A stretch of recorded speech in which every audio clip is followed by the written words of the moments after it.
ये उम्र बढ़ने की जगह अगर घट जाती तो क्या बात थी।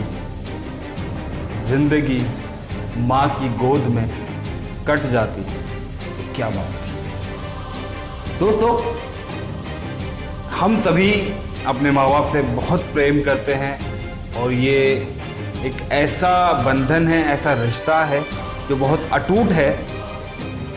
और जब इस रिश्ते की बात आती है तो चेहरे पे मुस्कान, दिल में खुशी और आंखों में नमी होती है।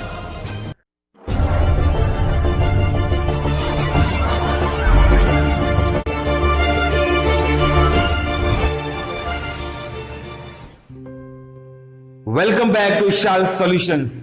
मैं आपका होस्ट एंड दोस्त तारिक। दोस्तों, आज मैं आपके सामने एक ऐसी कहानी लेकर आया हूं जिससे रियल सक्सेस बोल सकते हैं और वो रियलिटी में एक सक्सेस है। जिसके अंदर इस कहानी के पात्र समा गए वो डेफिनेटली अपनी जिंदगी में कभी फेल नहीं होगा, हमेशा ऊंचाइयों को, शिखर को छुएगा। दोस्तों, एक कपल थे और उनका एक 5 साल का बेटा था। उन कपल का नाम था, लड़के का नाम था विमल, उसकी वाइफ का नाम था सुप्रिया और बेटे का नाम था चहल। वो लोग एक हिल स्टेशन पर घूमने के लिए गए और हिल स्टेशन की आबो हवा, उसकी ताजगी और पहाड़ों की वो चमक, धूप की चमक, पहाड़ों की ग्रीन इफेक्ट उनको इतना मन मोहित कर रहे थे कि उन्हें बहुत मजा आ रहा था। कभी वो बच्चा अपने पापा का हाथ पकड़कर चलता तो कभी माँ की गोद में सो जाता और वो उस ग्रीन इन्वायरमेंट को, उस हिल स्टेशन के पहाड़ों के इन्वायरमेंट को बहुत फील कर रहा था और एंजॉय कर रहा था। और वो अपनी लाइफ को इस तरीके से एंजॉय कर रहे थे जैसे कि वो आज स्वर्ग में हो। और पहाड़ों की जिंदगी अगर मैं बात करूं तो बहुत खूबसूरत होती है। पहाड़ों को देखने के बाद हम अपने माइंड की हर थकान को दूर कर देते हैं और एक रिलैक्सेशन सा महसूस करते हैं। हम सभी को एक कभी ना कभी या 1 साल में एक बार या 2 साल में एक बार अपने माइंड को रिलैक्सेशन देने के लिए हिल स्टेशंस पर जाना चाहिए, क्योंकि हिल स्टेशन पर जाने से हमें फ्रेश एयर मिलती है, ग्रीन एनवायरनमेंट देखने को मिलता है और ऐसा फील होता है जैसे हम कहीं किसी और जहां में हैं। ऐसे ही वो कपल और उनका बच्चा एंजॉय कर रहा था और एंजॉय करने के बाद, अपनी छुट्टियां मनाने के बाद वो वापस स्टेशन पर पहुंचे ट्रेन पकड़ने के लिए, ताकि वो अपने घर वापस जा पाए।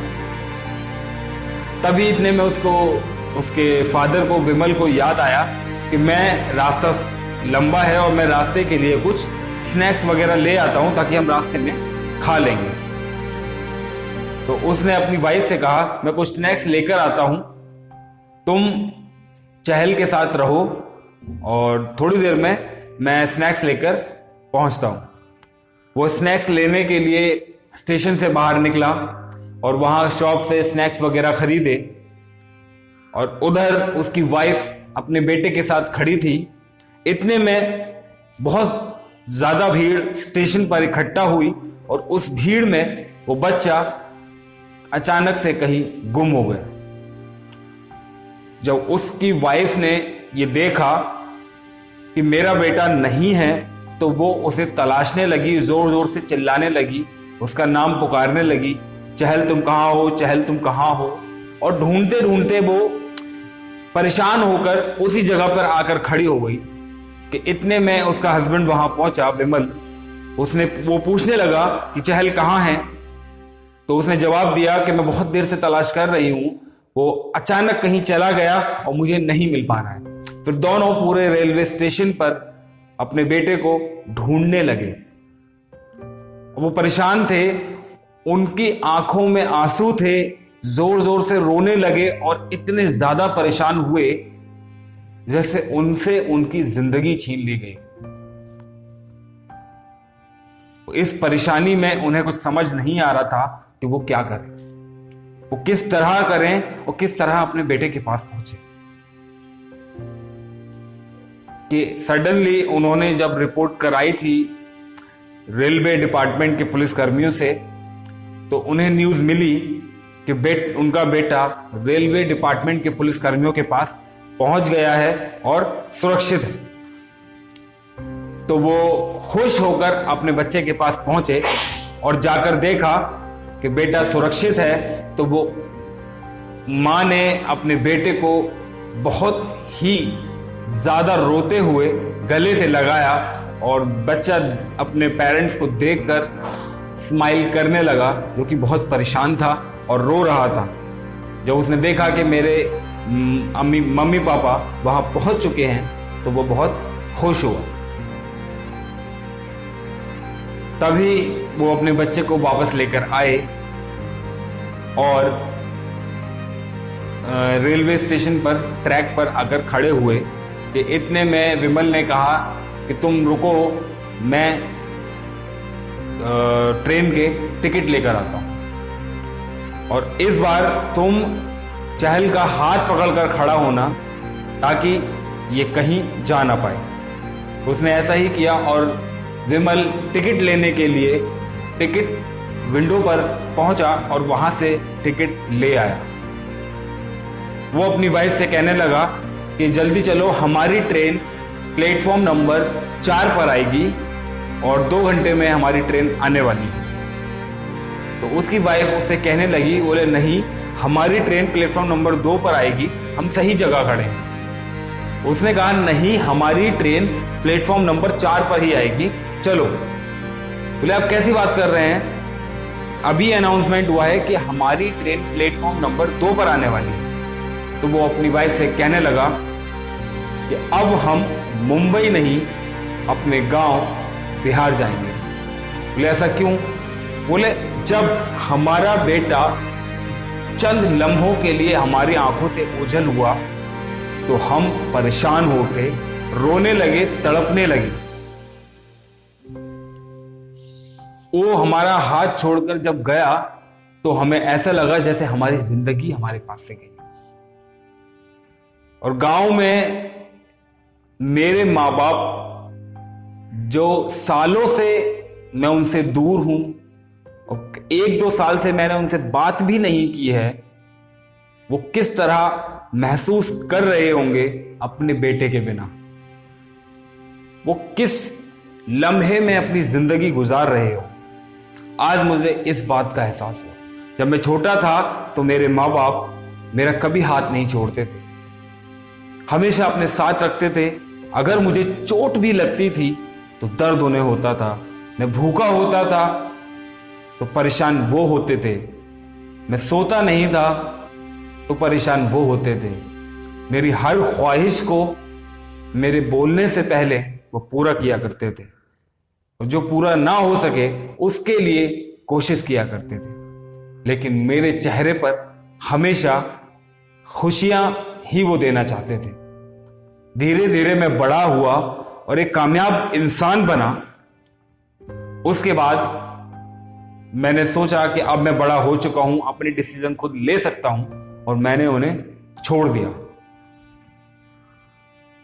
जबकि आज मुझे एहसास है कि बच्चों के बिना माँ बाप की जिंदगी किस तरह गुजरा करती है और किस तरह वो परेशान हुआ करते हैं। आज मुझे अपनी गलती का एहसास है और मैं वापस अपने गांव, अपने माँ बाप के पास जाना चाहता हूं। उसकी वाइफ ये बात सुनकर काफी इमोशनल हुई और कहने लगी कि आप सही कहते हैं कि माँ बाप बहुत बड़ा धन है और सबसे बड़ी कामयाबी है।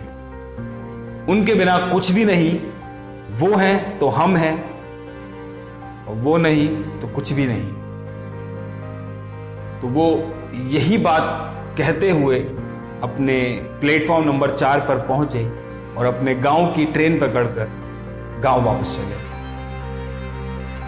दोस्तों, मेरा इस कहानी से जो मेरा मोटिव है आपको कहने का, वो सिर्फ इतना है कि जिंदगी की असली कामयाबी हमारे माँ बाप की खुशी में है, उनके साथ रहने में है, उनकी रिस्पेक्ट करने में। जो संस्कार हमारे माँ बाप ने हमें दिए हैं, उन्हीं संस्कारों को आगे बढ़ाने में, उन्हें प्यार करने में है, उनके साथ अच्छा व्यवहार करने में। लेकिन आज के समाज में ये चीज देखने को नहीं मिलती।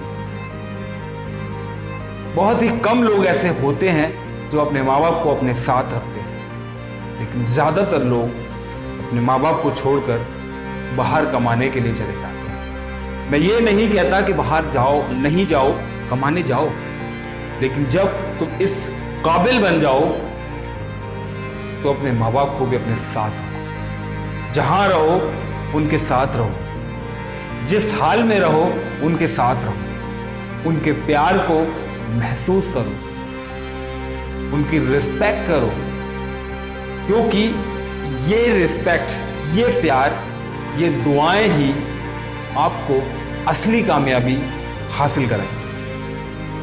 इनकी दुआओं से ही हम कामयाब होते हैं। सिर्फ और सिर्फ मेहनत नहीं, इनके संस्कार, इनका दिया हुआ ज्ञान, इनके बताए हुए रास्ते पर चलकर आज हम इस मुकाम पर पहुंचे हैं या कामयाब हुए हैं, तो उसकी वजह होती है हमारे पेरेंट्स। उन्होंने हमें स्टार्टिंग से आज तक वो सिर्फ हमें गाइड करते आए हैं।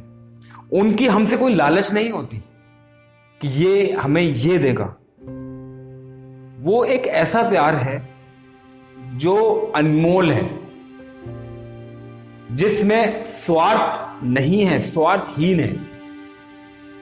बदले में वो सिर्फ हमसे रिस्पेक्ट चाहते हैं, बदले में वो हमसे सिर्फ प्यार चाहते हैं। इसके अलावा वो सिर्फ एक ही चीज चाहते हैं कि मैं अपने बच्चे के नाम के थ्रू जाना जाऊं, और ये उनकी जिंदगी की सबसे बड़ी खुशी होती है। इन्हीं खुशियों को बरकरार रखने के लिए अपने पेरेंट्स को रिस्पेक्ट दो, उनके साथ रहो, उन्हें प्यार करो, और जिंदगी की असली कामयाबी इसी में है। थैंक यू सो मच दोस्तों। मेरे चैनल को सब्सक्राइब करें, Eshaal solutions, bell icon press करना ना भूलें ताकि कोई भी नोटिफिकेशन